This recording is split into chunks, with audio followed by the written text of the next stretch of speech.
Assalamualaikum warahmatullahi wabarakatuh. Selamat datang kawan-kawan semua di channel Riam Biru. Dan di penghujung tahun 2025 ini tanggal 31 ya, ada satu cerita datang dari Mas Aris di Brebes. Mas Aris itu menceritakan tentang satu pengalaman horor yang pernah dialami sekitar awal tahun 2000-an. Jadi Mas Aris itu merantau di Jakarta dan sesekali pulang 2 bulan atau 3 bulan sekali. Kalau sebulan sekali itu jarang ya. Nah, ini Mas Aris pernah mengalami sesuatu yang horor pada saat itu, saat dia pulang, dan pulangnya itu karena mendapat kabar dari salah satu keluarganya di rumah kalau bapaknya itu sakit. Jadi dulu di awal tahun 2000-an, Mas Aris kan memang belum megang handphone gitu ya. Handphone itu masih barang yang relatif lumayan cukup ya, barang mewah begitu. Harga itu masih mahal, yang megang juga hanya segelintir orang, belum banyak lah. Nah, Mas Aris waktu itu dikabari oleh salah satu tetangganya. Tetangganya kebetulan dia habis pulang kampung dan begitu ke sana itu langsung datang, begitu balik lagi ke Jakarta langsung ngedatangin Mas Aris, ngasih tahu, "Riz, aku ini dapat titipan dari rumah," gitu kan. Titipan tapi nggak ada barangnya. Waduh, apa ini? Berarti titipan kabar nih. "Kenapa, Bro?" "Itu Riz, bapakmu lagi sakit," kata si temannya tadi. "Bapakku sakit apa?" "Nggak tahu, itu udah sekitar 4 hari atau 5 hari lah. Itu begitu," katanya gitu. "Dan ini aku dititipin, kamu kalau bisa pulang," kata si temannya tadi. Ya sudah, Mas Aris nggak pakai lama gitu ya, siap-siap dan sebagainya. Akhirnya sore itu atau ya malam, ya mungkin sekitar jam setengah 7, jam 7, bis-bis jam segitu ya, Mas Aris pun langsung bergegas pulang. Ya sampai rumah itu, sampai Brebes ya mungkin masih dini hari lah intinya ya. Di perjalanan ya yang ada pasti kepikiran, ini bapakku kenapa ya, sakitnya tuh apa, informasinya nggak lengkap dan sebagainya. Tapi udahlah, yang penting aku itu pulang dulu. Nah, Mas Aris pun pulang. Singkat cerita, perjalanan itu semuanya lancar dan Mas Aris itu nanti bakalan berhenti di pinggir jalan di situ. Bisnya nggak tahu, mungkin bis jurusan Tegal atau mungkin jurusan Purwokerto, bisa jadi Semarang, Pekalongan dan sebagainya. Nah, itu kan ngelewatin memang daerahnya Mas Aris dan dia itu akan berhenti di situ di pinggir jalan. Nanti lanjut, kalau nggak ada ojek ya tukang becak biasanya. Nah, tukang becak itu ya karena memang jaraknya nggak terlalu jauh lah, paling 3 kilo atau apa, masih bisa lah kejangkau sama yang namanya tukang becak. Biasanya ini tukang ojek, menurut Mas Aris di daerahnya tersebut itu musim-musiman. Kalau memang lagi banyak orang balik, misalkan ya malam Sabtu, malam Minggu itu rame. Cuman kalau di hari-hari biasa, malam Rabu atau apa, itu suka sepi gitu ya. Jadi memang agak susah. Mas Aris singkat cerita turunlah di tempat tersebut. Nah, begitu turun kanan kiri nggak ada ojek, bener kan? Aduh, nggak ada ojek. Padahal kalau misal pakai ojek itu relatif lumayan lebih murah, satu, dan kedua lebih cepat sampainya. Tapi karena memang gak ada pilihan lain selain tukang beca, akhirnya Mas Aris pun mata tertuju ke ke satu-satunya tukang becak yang ada di situ. Bener-bener area itu sepi, kayak mungkin di sebelah sana gitu 50 meter mungkin ada, tapi ya kan kejauhan. Jadi akhirnya sudah, Mas Aris karena ada satu-satunya tukang becak, tukang ojek itu ndak ada, mendekatlah ke sana, ngomong, "Pak, si tukang becak itu udah berdiri gini." Anehnya tuh begini, kata Mas Aris, biasanya kalau turun itu kan, kalau memang lagi ramai itu jadi rebutan. Tukang becak itu pada ngegeruduk semua. Ini ndak ada. Satu-satunya Mas Aris turun ke situ, ngelihat ke si tukang becak itu pun bukannya nyamperin atau apa, tapi si tukang becak itu malah berdiri doang di sana, megangin becaknya sambil senyum ke Mas Aris. Senyum yang ramah, kata Mas Aris itu begitu. "Mas, becak Mas," nawarin begitu kan. Dan Mas Aris, "Iya Pak, becak Pak." "Oh nggih, monggo," kata si tukang becak itu tadi. "Mau kemana Mas?" "Ke sana Pak, nyebrang, terus ke ini," nyebutin satu daerah. "Oh iya Mas, Berapa Pak? Nanya kan Mas Aris. Oh, itu seikhlasnya aja Mas. Jawabannya begitu. Aduh, seikhlasnya. Ya wis, Pak, saya tuh biasa kalau naik becak itu sekian. Langsung begitu. Nggak menolak, nggak menawar atau apa. Langsunglah digenjot becak tersebut. Ke sana jalan terus gitu kan. Nyebrang dan sebagainya. Mulai jalan, barulah mungkin sekitar 50 atau 100 meter dari tempat tersebut. Mas Haris itu mulai ya pengen ngajak ngobrol si bapak itu, karena perjalanan ke sana itu nggak ada apa-apa, cuman lewatin sawah dan daerah-daerah yang kosong gelap seperti itu. Mas Haris pun ngobrol, Pak, tumben ya Pak ya, tukang becak kok sepi, katanya begitu. Iya Mas, saya juga bingung, saya dari tadi sendirian di situ, kata si tukang becak. Dari tadi sendirian Pak? Iya, dari tadi sendirian. Tukang ojek juga ndak ada, tukang becak juga ndak ada, katanya begitu kan. Saya itu ya udah akhirnya sendirian. Oh gitu. Terus penumpangnya nggak banyak atau gimana Pak? Hari ini juga ndak banyak Mas. Ya berhenti sih, ada beberapa, cuman di sana di sebelah barat atau di sebelah timur. Jadi bukan berhenti di titik si bapak itu mangkal. Oh, berarti memang lagi sepi kali ya Pak ya? Iya Mas.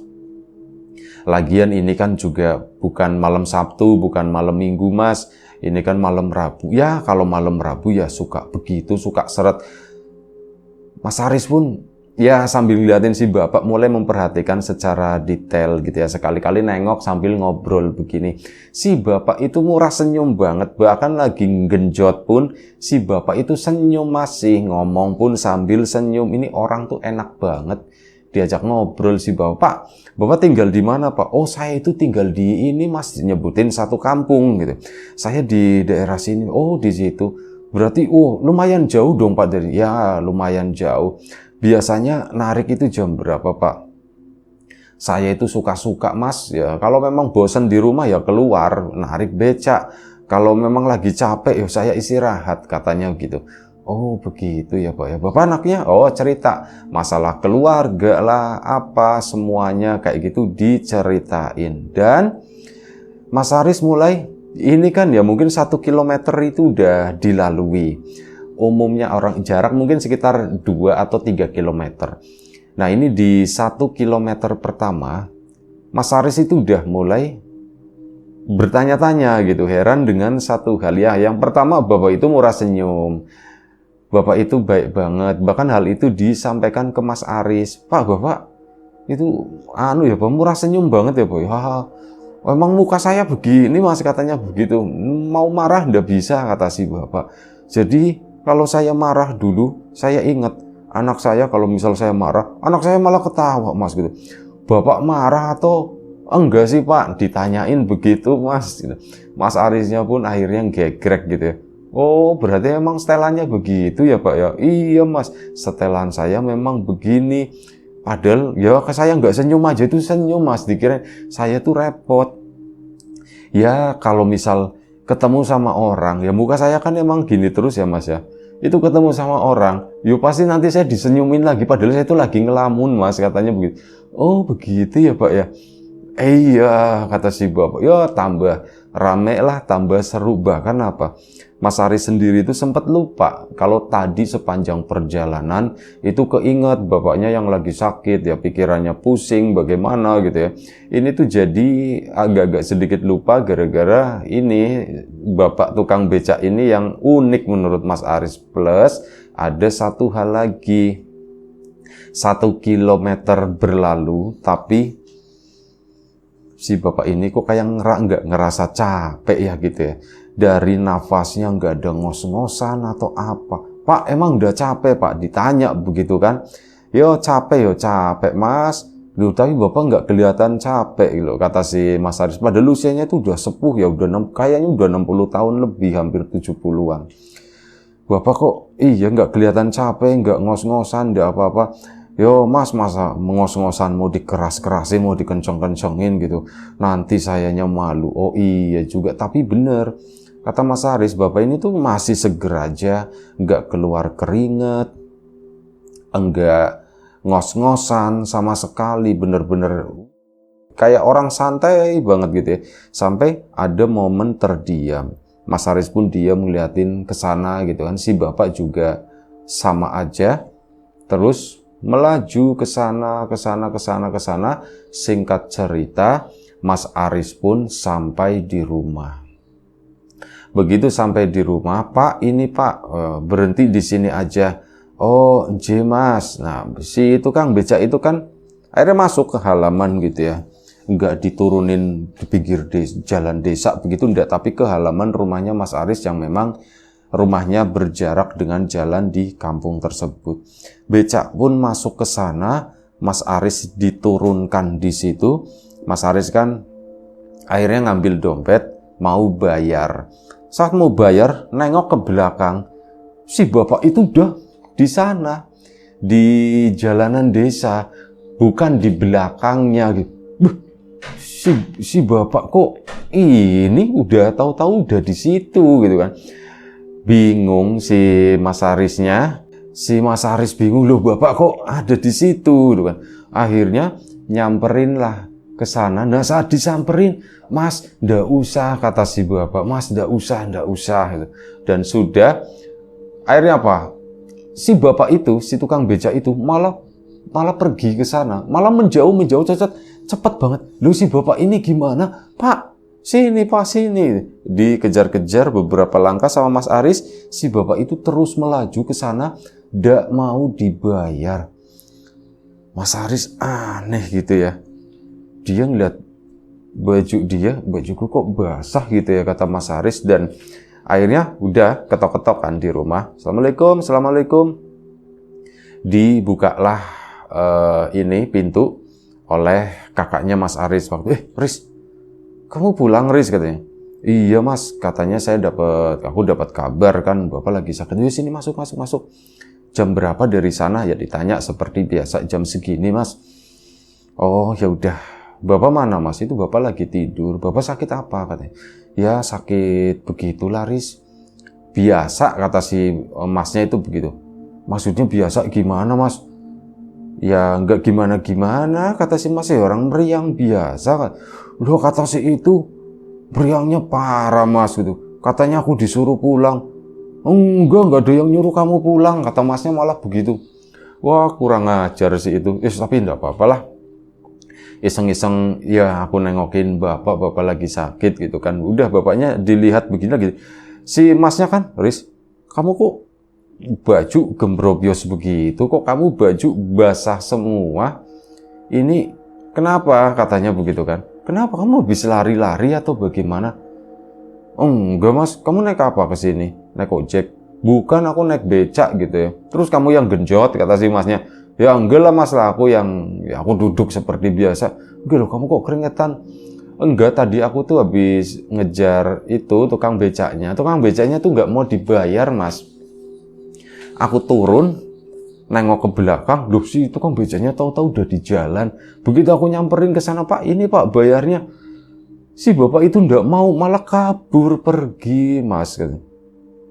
Terus kamu ngejar ke sana? Ya tak kejar, tapi cuma beberapa langkah, tapi kok kamu kayak tuh, lihat tuh, kaosmu tuh basah semua, kata si Masnya. Iya ya Mas ya, aku juga dari tadi sebenarnya bingung apa yang terjadi ya. Ya sudah, sana kamu mau mandi dulu atau gimana? Ya Mas, aku tak mandi dulu. Akhirnya Mas Haris pun mandi, dibikinin minum lah sama Masnya itu, bikin 2 gelas gitu ya. Dan akhirnya ngobrol-ngobrol, lanjut cerita lagi. Masnya mungkin berpikir ya, selama si Mas Haris tadi lagi mandi, dan akhirnya menyampaikan hal tersebut, apa yang dipikirkan sebelumnya. Riz, mungkin gak sih Riz, kamu itu naik becak setan, kata si Masnya. Wah, naik becak setan gimana Mas? Soalnya aku dengar-dengar ini lagi ada isu, katanya begitu. Hah, isu apa Mas? Yaitu isu tukang becak setan. Nah, tukang becak setan itu gimana Mas? Ya tukang becak biasa. Jadi gini Riz, beberapa waktu yang lalu, udah kapan ya, sekitar 2 minggu yang lalu lah, itu ada sebuah kecelakaan, Riz. Itu di sana, di depan sana, di dekat Pantura katanya begitu. Ada seorang tukang beca malam, ya biasa kan, tertidur di situ, dan intinya ada mobil yang inilah ngantuk atau bagaimana, ketabraklah si tukang becak tersebut dan meninggal, Riz.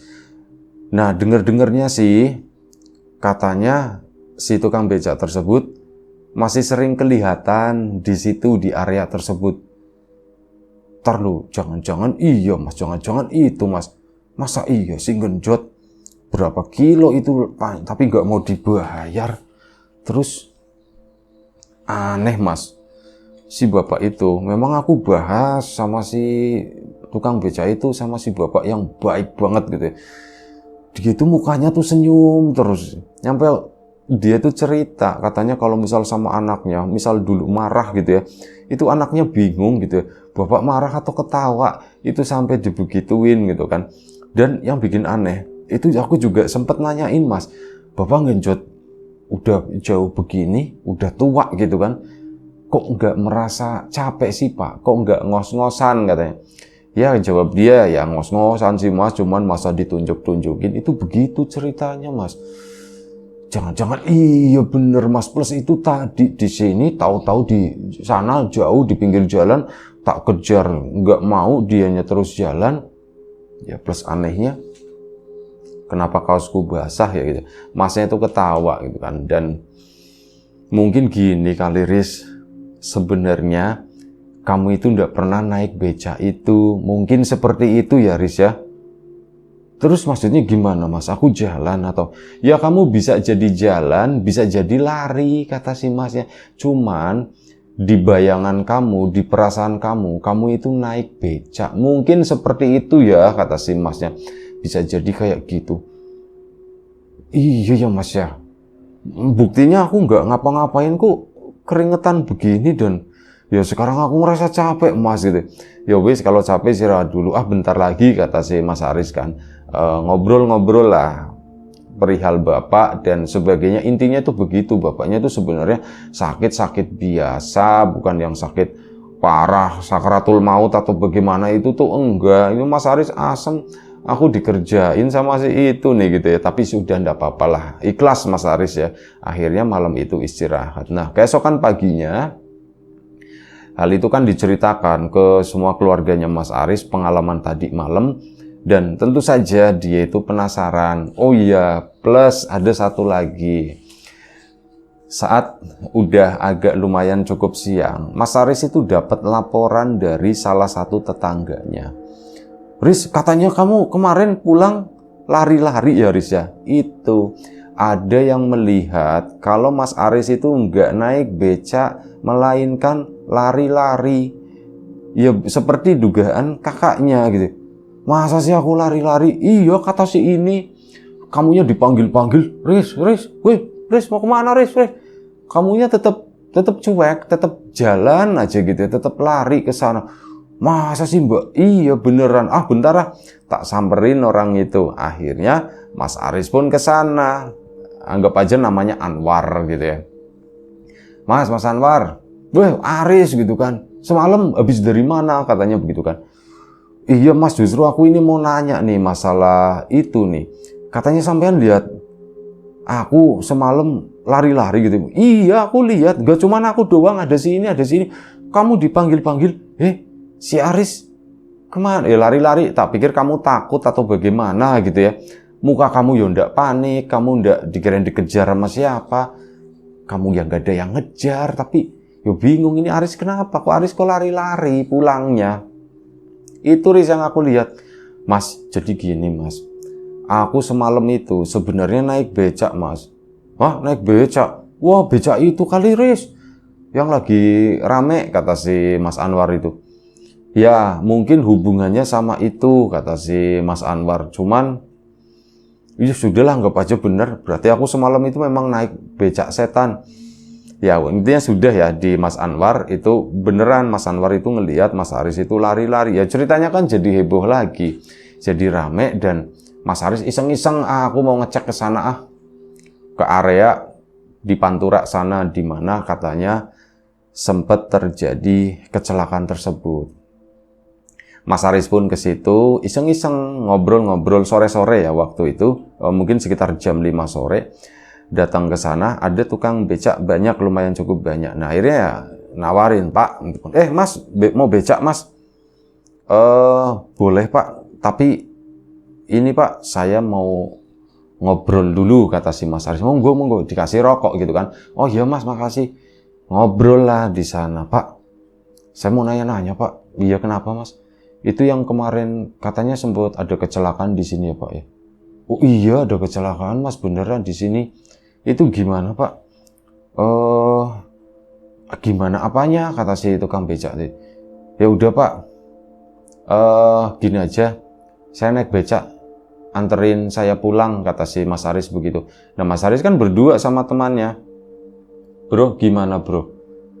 Ya terserah kamu Riz. Cuman dipikir-pikir, iya ya, aku ada temen dia naik motor ya, ngapain ya? Udahlah, udah nggak jadi Pak, gini aja.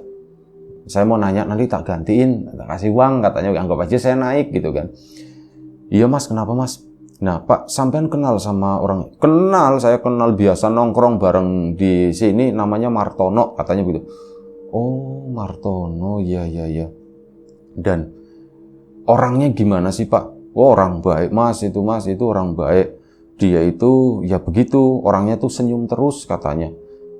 Senyum terus. Mas Aris makin dek, berarti bener gitu ya.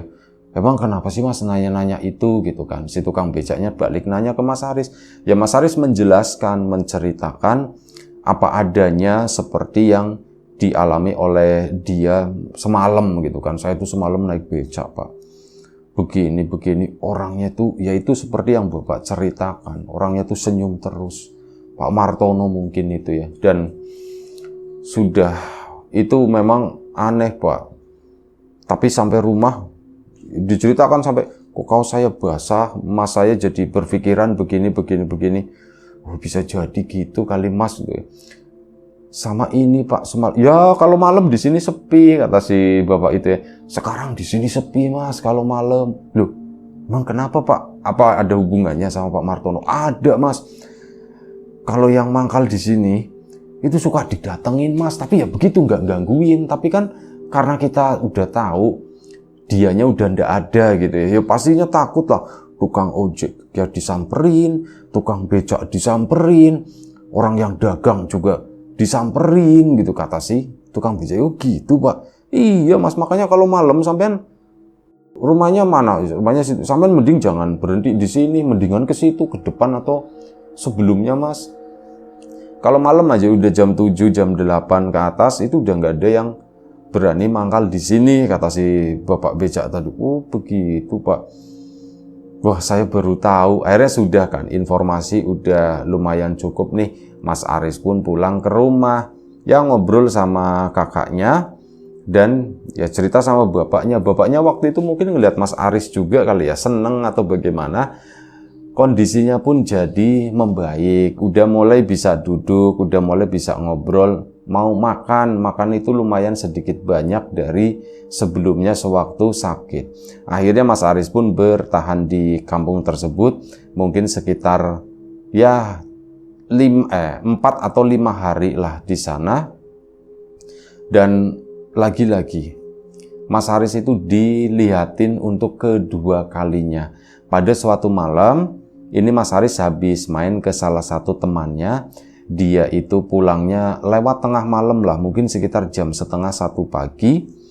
Pulang dia. Nah sebelum pulang, sebelum masuk, duduk di teras dulu di situ sebentar. Sambil ngelamun, aku mau berangkatnya kapan ya gitu ya. Mau berangkat itu rasanya males banget kalau udah di rumah seperti ini.